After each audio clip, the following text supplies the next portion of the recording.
terdiri dari para ulama, para kiai, para santri, para jawara dan masyarakat umum dengan tegas menyampaikan penolakan atas kedatangan Abbas Buntet, Imaduddin Usman dan kawan-kawannya yang terbukti di dalam setiap ceramahnya memprovokasi umat. Sekelompok orang yang mengatasnamakan Forum Umat Islam ini membuat semacam deklarasi menolak kehadiran Kiai Haji Muhammad Abbas bin Yakhsi dan Kiai Haji Imaduddin Utsman Al-Bantani untuk berceramah di Pandeglang, Banten.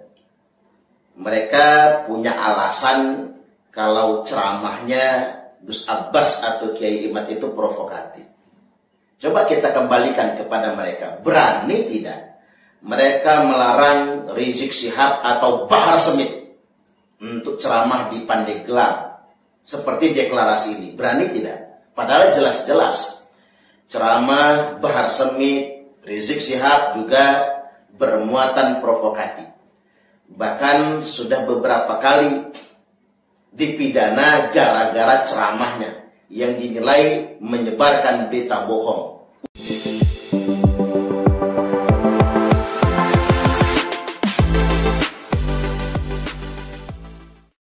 Assalamualaikum warahmatullahi ta'ala wabarakatuh. Ada sekelompok massa menyebut dirinya sebagai semacam perkumpulan Forum Umat Islam membuat deklarasi resmi menolak katanya ceramah Kiai Imaduddin dan Gus Abbas Buntet yang dinilai oleh kelompok ini sering melakukan ceramah-ceramah yang bernada provokatif. Padahal kata Ustadz Suparman, mereka yang berani menolak ceramah Ki Imaduddin dan Gus Abbas Buntet seharusnya mereka juga lebih berani membuat deklarasi menolak ceramah-ceramah Habib Bahar dan Habib Rizik yang jelas-jelas sering dalam ceramahnya mengandung provokatif, caci maki, menjelek-jelekkan pemerintah dan lain seterusnya. Untuk selengkapnya teman-teman, mari kita simak komentar pedas dari Ustadz Suparman selaku teman sejawat dari timnya Kiai Imaduddin. Mari kita simak bareng-bareng terkait dengan komentar beliau terhadap sekelompok massa Forum Umat Islam yang menolak ceramah Kiai Imaduddin dan Gus Abbas Buntet. Mari kita simak dalam video berikut ini. Assalamualaikum warahmatullahi wabarakatuh. Dari masyarakat Pandeglang, Banten, terdiri dari para ulama, para kiai, para santri, para jawara dan masyarakat umum dengan tegas menyampaikan penolakan atas kedatangan Abbas Buntet, Imaduddin Usman dan kawan-kawannya yang terbukti di dalam setiap ceramahnya memprovokasi umat untuk menghilangkan dan merendahkan zuriat Nabi Muhammad SAW. Untuk datang ke tempat kami dimanapun berada, kami tidak akan merelakan sejengkal tanah pun untuk himbar mereka memprovokasi umat untuk menghina keluarga Nabi Muhammad SAW. Karena kami ini ulama yang mencerahkan, bukan yang membodoh-bodohi dan memprovokasi dan membuat emosi serta membuat kondusivitas lingkungan kami terganggu. Allahu Akbar. Allahu Akbar.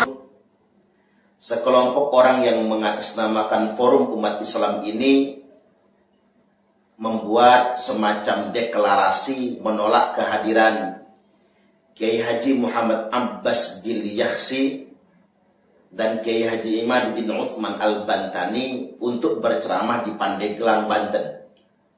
Mereka punya alasan kalau ceramahnya Gus Abbas atau Kiai Imad itu provokatif.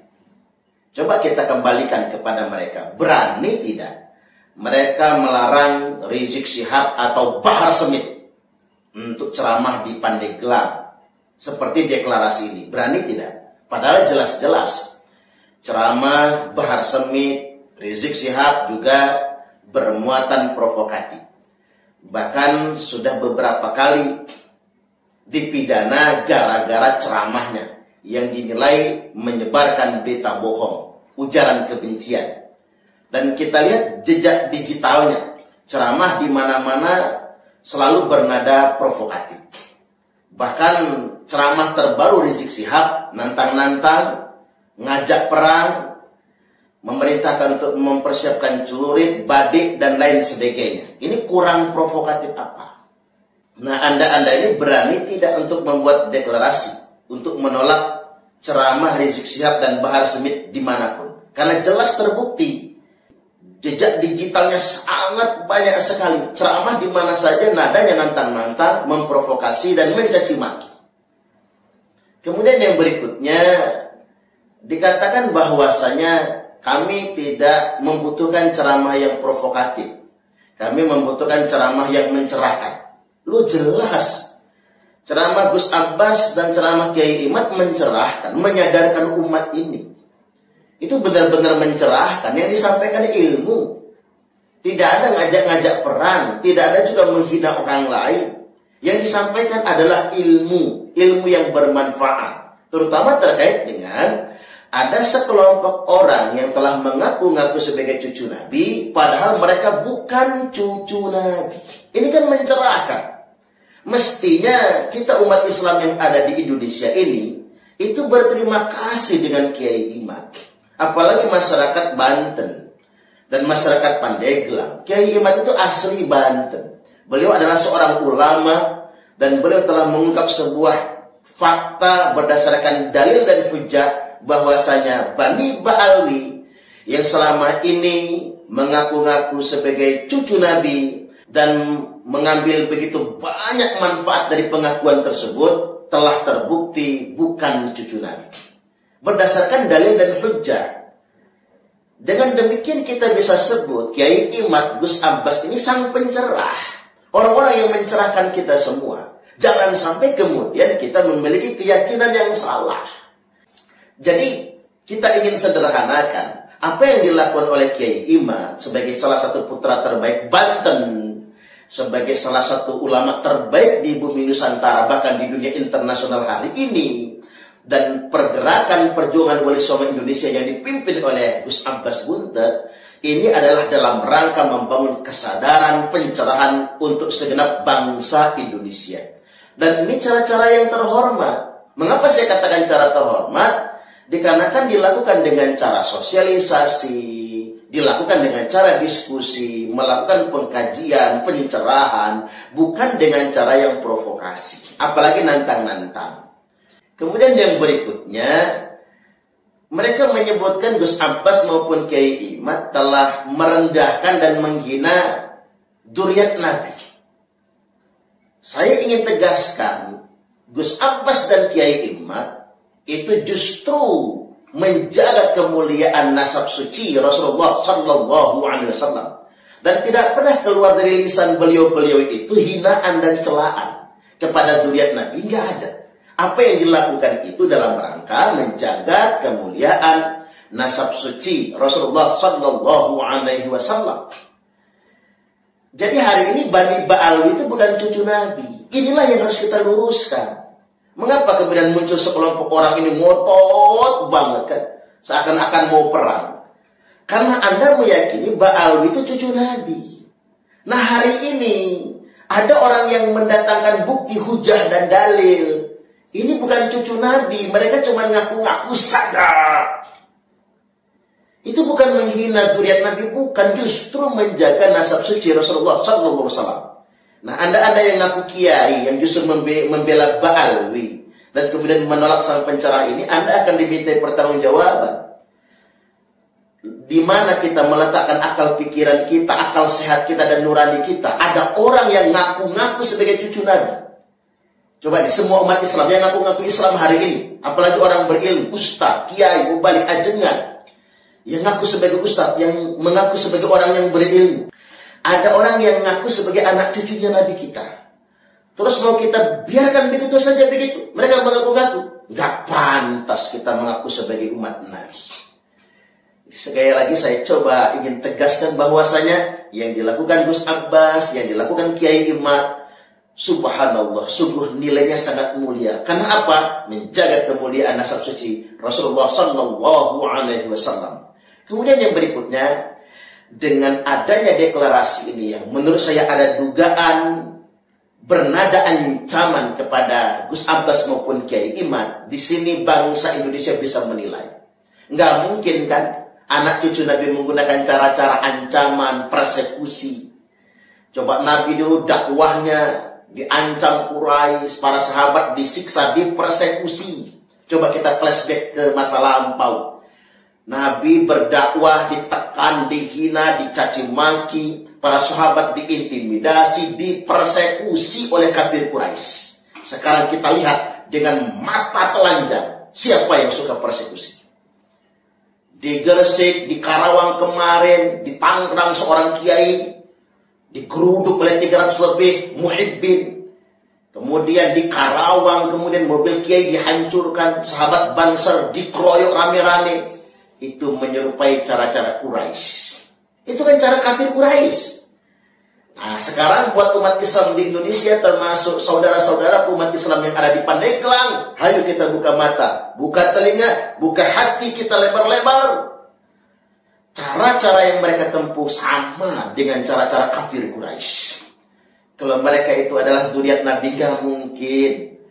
Yang namanya zuriat Nabi itu yang duruna ilal ummati bi'aini rahmah. Mereka akan memandang umat Nabi ini dengan pandangan kasih sayang, dengan cinta kasih. Mereka tidak akan mempersekusi, apalagi ngancam-ngancam dan kemudian bersikap garang seperti preman. Sekali lagi ingin saya tegaskan, di sini benang merahnya sudah tampak.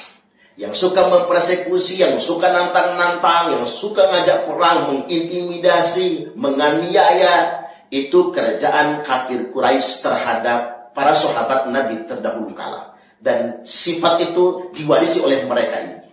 Ini benang merah untuk membedakan mana pihak yang hak, mana pihak yang batil. Dan tidak terbukti, dan tidak ada satupun kejadian di mana Laskar Sabilillah ngeroyok orang, mempersekusi orang, nggak ada. Kita konsisten taat kepada aturan hukum yang berlaku, menghormati aparat penegak hukum, setia dengan negara Kesatuan Republik Indonesia. Hanya saja ini pembelajaran buat kita, buat saudara-saudaraku, para pejuang muslim yang ada di Pandeglang, di Banten, dan seantero Nusantara. Ayo kita rapatkan barisan, bergabung ke perjuangan Wali Songo Indonesia, Laskar Sabilillah, untuk mengawal ulama kita, mengawal kiai-kiai kita. Walaupun kita bukan sekelompok preman, hanya saja seandainya kiai kita dipersekusi, seandainya kiai kita mengalami perbuatan yang tidak diinginkan, maka kita sebagai santri beliau-beliau harus punya harga diri untuk menjaga kemuliaan kiai-kiai kita. Jangan biarkan premanisme yang mengatasnamakan agama, premanisme yang berkedok agama, tapi untuk merendahkan ulama, merendahkan kiai, tidak boleh kita biarkan sedemikian rupa. Jadi situasi dan kondisi sedemikian rupa jangan membuat kita surut. Justru ini menjadi pemecut bagi kita semua untuk segera merapatkan barisan, bergabung ke Laskar Sabilillah, perjuangan Wali Songo Indonesia. Seperti yang disampaikan oleh Ustadz Suparman yang barusan kita simak, kalau berani perkumpulan para kiai, santri, dan masyarakat di Banten yang mendeklarasikan diri untuk menolak ceramah Kiai Imaduddin dan Gus Abbas Buntet, karena dalam pandangan mereka kan dikatakan ceramah tersebut dari Kiai Imaduddin dan Kiai atau Gus Abbas Buntet bernuansa, bertendensi provokatif. Seharusnya menurut Ustadz Suparman, kelompok ini yang mendeklarasikan diri harus lebih berani lagi untuk kemudian menolak ceramah daripada Habib Bahar atau Habib Rizik yang sudah jelas-jelas dalam rekam jejak digitalnya bertendensi semuanya provokatif, mencaci maki, bahkan menjelek-jelekkan dari pemerintah dan lain seterusnya. Jangan kelompok ini kemudian menolak Kiai Imad Karena pada sisi yang lain ini ada kecurigaan. Curiga kan boleh, yang nuduh itu yang dilarang. Tertanam dalam pandangan sebagian orang bahwa jangan-jangan kelompok yang mendeklarasikan diri ini adalah bagian dari afiliator atau simpatisan dari kaum Oknum Ba'alwi, yang bisa saja itu disetting, dibuat semacam instruksi supaya membuat deklarasi untuk menolak kedatangan Kiai Imad, Gus Abbas di Banten, bahkan ceramah-ceramahnya kemudian dianggap provokatif. Jangan-jangan ini memang benar berafiliator atau menjadi simpatisan dari Oknum Ba'alwi. Nah, itu saja teman-teman. Kalau ada ingin disampaikan terkait dengan komentar Ustadz Suparman yang barusan kita simak bareng-bareng, silahkan tulis pendapat-pendapat kalian di kolom komentar. Sekian dari saya. Wassalamualaikum warahmatullahi wabarakatuh.